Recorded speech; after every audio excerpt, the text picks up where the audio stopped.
படிச்சவங்களும் தங்களை திறமைசாலி நிரூபிச்சவங்களும் மட்டும் வந்து போற ஒரு ஆஃபீஸ் பில்டிங்.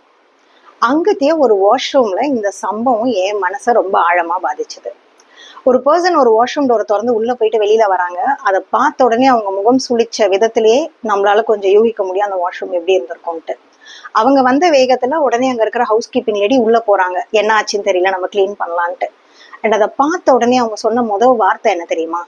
சே, நாங்களும் மனுஷங்க தானே, நம்மளை பத்தி யோசிக்க கூட மாட்டாங்களா அப்படிங்கிறது.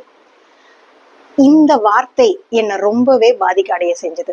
எதனால அப்படின்னு பாத்தீங்கன்னா, இப்ப நம்ம சில மால்ஸ்ல போய் யூஸ் பண்ணுவோம், இல்ல நிறைய பப்ளிக் பிளேசஸ் ஹோட்டல்ஸ்ல யூஸ் பண்ணும்போது பாத்தீங்கன்னா நிறைய மிக்சட் பீப்புள், சிலருக்கு அவேர்னஸ் இருக்கும், சிலருக்கு இது எப்படி யூஸ் பண்றதுன்னு தெரியல. அந்த மாதிரி நிறைய பெர்மிட்டேஷன்ஸ் அண்ட் காம்பினேஷன்ஸ் இருக்கு அந்த வாஷ்ரூம் கிளீன் இல்லாம இருக்கிறதுக்கு. பட் சர்ப்ரைசிங்லி நல்லா படிச்சவங்க, நல்ல திறமைசாலிகள் அவங்களை நிரூபிச்சு ஒரு வேலையை வாங்கியிருக்காங்க. அந்த மாதிரியான ஒரு இடத்துல எதனால இப்படி ஒரு ப்ராக்டிஸ் பீப்புள் பண்றாங்க? எல்லாரையும் நான் தப்பு சொல்லல, பட் ஸ்டில் எதனால இது நடக்குது கொஞ்சம் யோசிச்சு பாத்தீங்க அப்படின்னா, அப்ப இதுக்கு படிப்போ அவேர்னஸோ முக்கியம் இல்லை. அப்ப எது இதுக்கெல்லாம் ரூட் காஸ்? அந்த பீப்புள் கிட்ட அவங்களோட விஷயத்த அவங்க ஓன் பண்ணல, இல்ல மத்தவங்க விஷயத்துல மத்தவங்களோட கண்ணோட்டத்துல இருந்து பார்க்க தெரியல. அவங்க கிட்ட பரிவு, அக்கறை, பொறுப்பு, இந்த 3 விஷயம் இல்லாததுதான் இங்க பிரச்சனை. அவங்களுக்கு கிளென்லினஸ் பத்தி தெரியல, இது ஹெல்த் இஷ்யூஸ் இருக்கு, அதையெல்லாம் தாண்டி இது ஒரு முக்கியமான பப்ளிக் இஷ்யூவா நான் பாக்குறேன். இதை எப்படி மாத்த முடியும்? அப்ப எஜுகேஷன், அவேர்னஸ் இதெல்லாம் இல்லைன்னா அப்ப எதனால பண்ண முடியும்? எனக்கு ஒரு விஷயம் தோணுச்சு. கண்டிப்பா நம்ம பிள்ளைகளை சின்ன வயசுல இருந்து வளர்க்கும் போது இந்த 3 விஷயத்தையும் நம்மளால அவங்களுக்கு சொல்லி கொடுத்து வளர்க்க முடியும். ஸோ தட் அவங்க பெரியவங்களாகும் போது ரொம்ப ஸ்ட்ராங் இண்டிபெண்ட் சைல்டா மட்டும் இல்லாம, அடல்ட்டா இல்லாம, பட் ரொம்ப அக்கறையோடையும் பொறுப்போடவும் இருக்கிற ஹியூமன் பீயிங்ஸா அவங்க மாறுவாங்க. இதை நம்ம எப்படி ஸ்டார்ட் பண்ணலாம்னா, வீட்டுல சின்ன சின்ன ப்ராக்டிஸ் கண்டிப்பா கொண்டு வாங்க உங்க குழந்தைங்க கிட்ட. முக்கியமான விஷயம் என்னன்னு பாத்தீங்கன்னா, இப்போ வீடு குப்பையா இருக்கு, இல்ல அங்க ரொம்ப டஸ்டா இருக்கு அப்படின்னா, பசங்க மைண்ட் செட்ல அம்மாவோ அப்பாவோ கிளீன் பண்ணிப்பாங்க அப்படின்னு நினைக்கிறாங்கன்னா, இந்த தப்பும் இந்த அக்கறையின்மையும் பொறுப்பின்மையும் அங்க இருந்துதான் ஆரம்பிக்குதுன்னு அர்த்தம். பசங்க ஓன் பண்ணணும். அது எப்படி நம்ம ஸ்டார்ட் பண்றதுன்னு பாத்தீங்கன்னா, சின்ன சின்ன விஷயத்த அவங்க செய்ய வைங்க. ஒரு பிளேட்ஸ் கழுவுறதாகட்டும், அவங்க யூஸ் பண்ண பிளேட்ஸ் டம்ளர்ஸ் அவங்கள கழுவ வைங்க.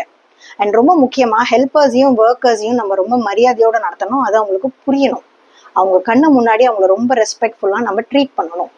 அண்ட் 3வது ரொம்ப முக்கியமான விஷயம் பாத்தீங்கன்னா, சில இடத்துல அவங்க அந்த வேலையை செய்யறது மூலியமா தான் மத்தவங்களுடைய விஷயத்துல இருந்து யோசிக்க ஆரம்பிப்பாங்க. For example, dining table clean பண்றதா இருக்கட்டும். ஒரு 4-5 பேர் நம்ம சாப்பிட்டு முடிச்சதுக்கு அப்புறமா ஒரு நாள் நீங்க கிளீன் பண்ணுங்க, ஒரு நாள் பசங்களை கிளீன் பண்ண வைங்க.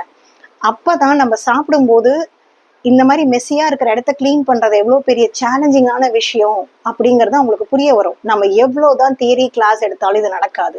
அண்ட் இந்த விஷயத்த சின்ன வயசுல இருந்து ரிப்பீட்டட் மோட்ல நம்ம பண்ணும்போது எல்லா விஷயத்தையும் மத்தவங்க கோணத்துல இருந்து பாக்குற தன்மைய நம்ம பசங்க கிட்ட கொண்டு வர முடியும். இதை நீங்க எல்லாருமே ஃபாலோ பண்ணுங்க. கொஞ்சம் சீரியஸான டாபிக் மாதிரி தான் இருக்கு, பட் இது என் மனசை ரொம்பவுமே அஃபெக்ட் பண்ண டாபிக். ஸோ உங்களால என்ன பண்ண முடியுங்கிறத யோசிச்சு ஒரு சின்ன மாற்றத்தை கொண்டு வாங்க உங்க பசங்க கிட்ட இருந்து. அவங்க அவங்களோட விஷயத்த ஓன் பண்ணணும். அண்ட் மற்றவங்களோட இடத்துல இருந்தும் சில விஷயத்த யோசிச்சு பார்க்கணும். Start today. இது மாதிரி நம்ம பண்றதுனால நம்ம வெறும் ஸ்ட்ராங் அண்ட் புத்திசாலியான குழந்தைங்களை மட்டும் பெரியவங்களை மட்டும் உருவாக்கல நெக்ஸ்ட் ஜென்ரேஷனுக்கு, பட் ரொம்ப பொறுப்போடையும் அக்கறையோடையும் சோஷியல் ரெஸ்பான்சிபிலிட்டியோடையும் இருக்கிற குழந்தைங்களை நம்மளால அடுத்த ஜென்ரேஷனை உருவாக்க முடியும். இந்த ஸ்மால் ஸ்டெப்ஸ் நீங்க எல்லாரும் கண்டிப்பா பண்ணுவீங்க நான் நம்புறேன்.